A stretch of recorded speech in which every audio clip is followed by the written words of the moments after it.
I never thought the worst day of my life would start with me folding a hoodie into a small overnight bag.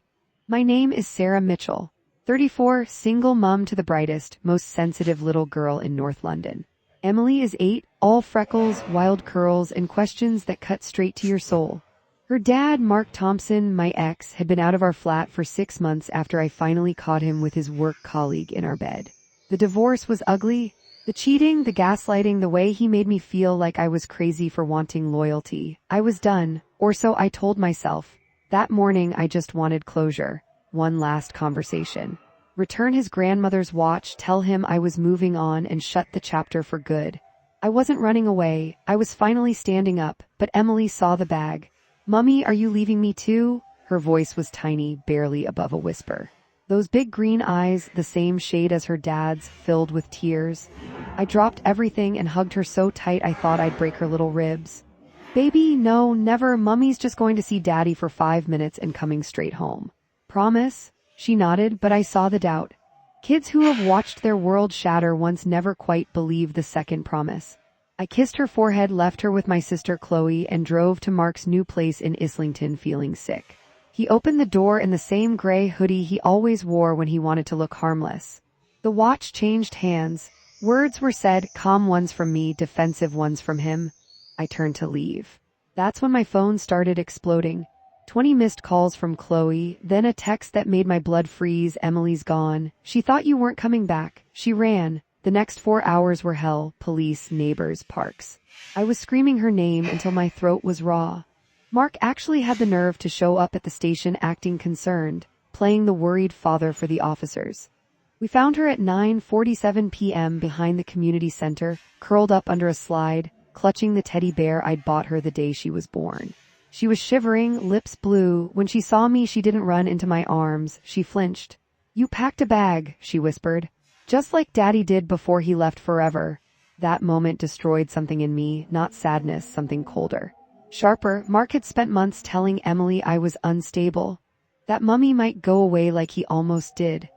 He'd poisoned her mind so thoroughly that one overnight bag turned me into the next parent to abandon her.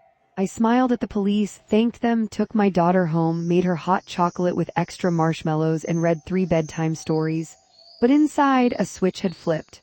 Mark wasn't just an ex anymore. He was a problem that needed solving. The next 2 weeks I played the perfect co-parent on the surface. Friendly texts, civil handovers, but I was watching, listening. Mark had always been careless with his passwords, same one for everything since university.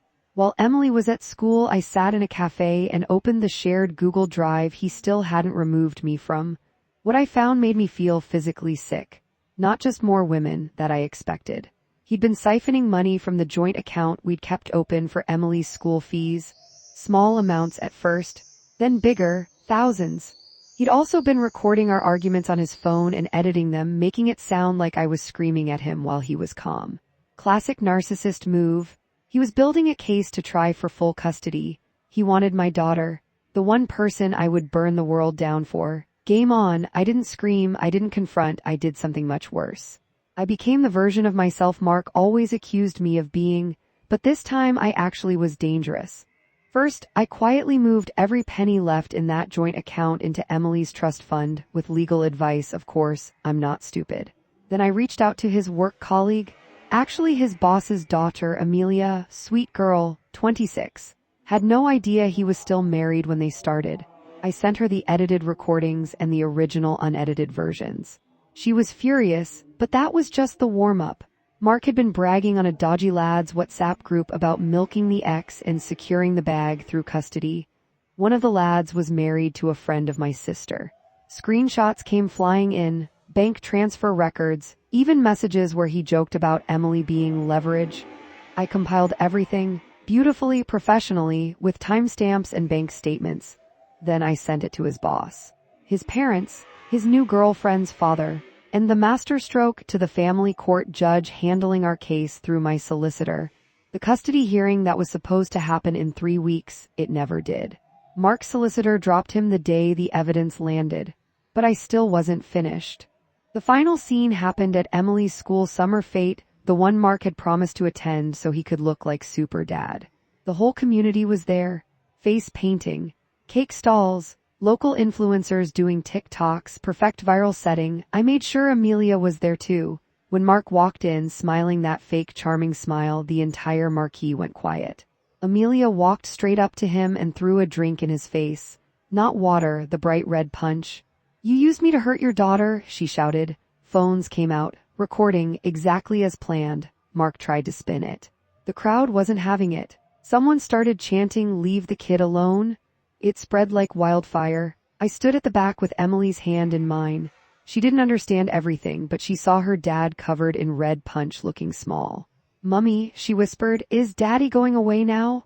I knelt down, wiped a bit of icing from her cheek, and said the line I'd been waiting months to say. "No, baby, but he's never going to hurt us again." Mark lost his job 2 weeks later. His parents cut him off. The new girlfriend blocked him.